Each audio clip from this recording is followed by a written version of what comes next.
सबको जय यीशु की। प्रभु यीशु क्रिस्त में प्यारे भाइयों बहनों, नवजीवन का संदेश इस शीर्षक के अंतर्गत प्रतिदिन का ईश्वर का जीवंत वचनों को सुनने के लिए, समझने के लिए, उन वचनों को ग्रहण करते हुए उन वचनों के अनुसार जीवन बिताने की शक्ति, सामर्थ्य, कृपा, अनुग्रह मांगते हुए एक सुंदर क्रिस्तीय जीवन जीने के लिए प्रभु की सच्ची गवाही, सच्ची साक्षी बनकर जीते हुए एक सुंदर आध्यात्मिक जीवन बिताने के लिए मैं आप सभी लोगों का हार्दिक स्वागत करता हूं।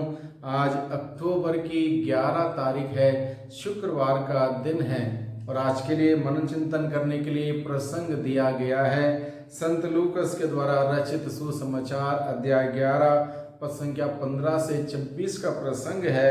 इस प्रसंग में हम लोग मुख्य रूप से देखते हैं प्रभु यीशु मसीह अवधूतों को निखालते हैं, बड़े बड़े चिन्ह चमत्कार करते हैं और प्रभु के विरोधी प्रभु के कार्यों पर सवाल उठाते हैं, प्रभु के कार्यों को लेकर गलत टीका टिप्पणी करते हैं, अलग अलग प्रकार की गलत धारणाएं, गलत बातें बताते हैं।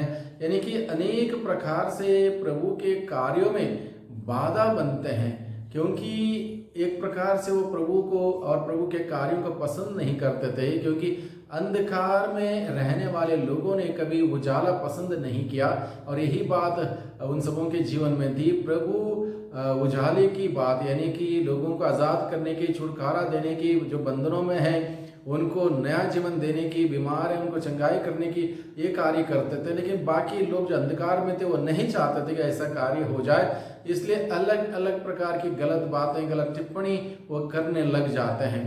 लेकिन प्रभु इन सभी बातों से डरते घबराते नहीं, क्योंकि प्रभु को मालूम था प्रभु क्या कर रहे हैं और ये कार्य करने का उद्देश्य, मकसद, लक्ष्य सब कुछ प्रभु के सामने स्पष्ट था।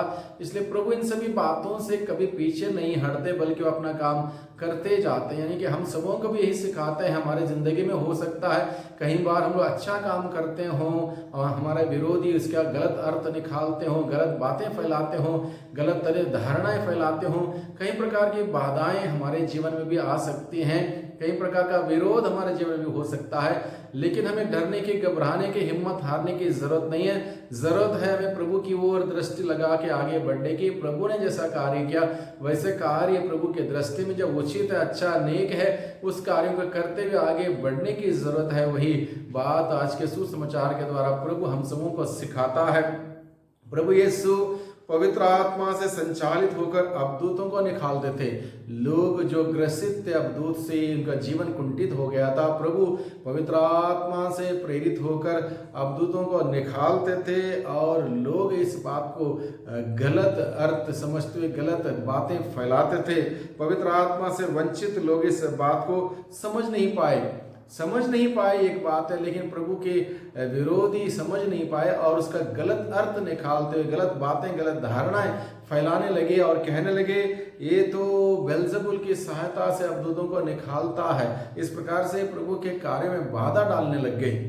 जो पवित्र आत्मा से संचालित नहीं है वह किसी भी प्रकार की बातें कर सकता है। इसी प्रकार से गलत बात करने वाला कौन है? प्रभु का वचन हमें बताता है जो पवित्र आत्मा से संचालित नहीं है, जो दुष्ट आत्मा से संचालित हैं, वो कुछ भी, किसी भी प्रकार की गलत बातें, गलत धारणाएं वो कभी भी फैला सकता है, इस प्रकार से बाधा पहुंचा सकता है। इसलिए हमें इन सभी बातों से सतर्क रहना है, सावधान रहना है और कभी हिम्मत नहीं हारना, अपने काम को लेके हमें आगे बढ़ना है निरंतर। प्रभु ये हमें सिखाता है। पवित्र आत्मा से वंचित रहने से वे प्रभु यीशु में ईश्वर को नहीं देख सके। पवित्र आत्मा से वंचित थे, इसलिए वो प्रभु यीशु में ईश्वर के कार्यों को नहीं देख सके। इसलिए उस कार्यों को गलत समझ गए, गलत अर्थ निकालते हुए गलत बातें फैलाने लग गए। कोई भी अच्छा काम को खराब वे लोग करते हैं जो बिना वजह दूसरों पर, उनके कार्यों पर टिप्पणी करते हैं। यानी कि अच्छा काम चल रहा हो उसको खराब करने का एक तरीका क्या है? कोई सलाह नहीं देना, कोई सपोर्ट नहीं करना, चुप रहना, यानी कि एक प्रकार से शांत होकर विरोध करना, एक वो है।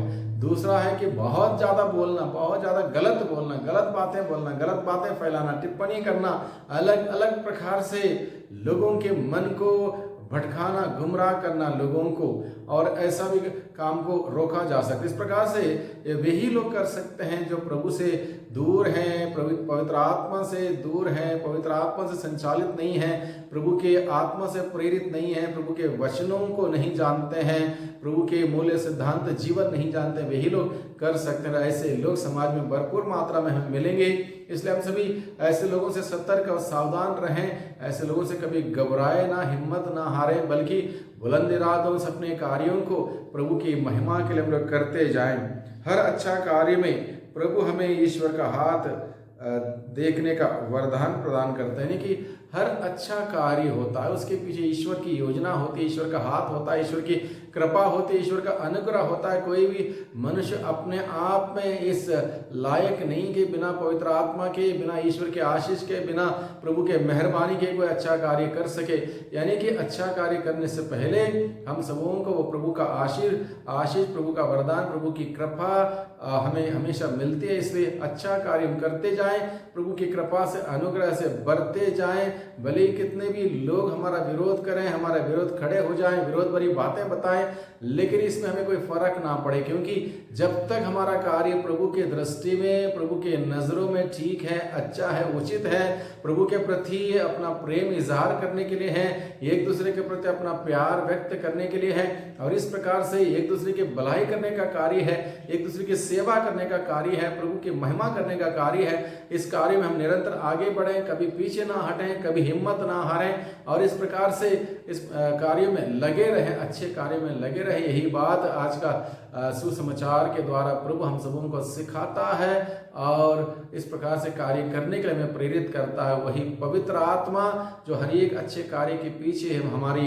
एक प्रकार की ताकत है, हिम्मत है, सहारा है, वही पवित्र आत्मा हम सबों की अगुवाई करें, ताकि जो कुछ हम सोचें, करें, बोलें, सब कुछ में प्रभु की महिमा होने पाए, और प्रभु की महिमा करते हुए हम सब अपने कार्यों को, जिम्मेदारियों को निभाते हुए प्रभु के सच्चे गवाही बने, सच्चे साक्षी बने।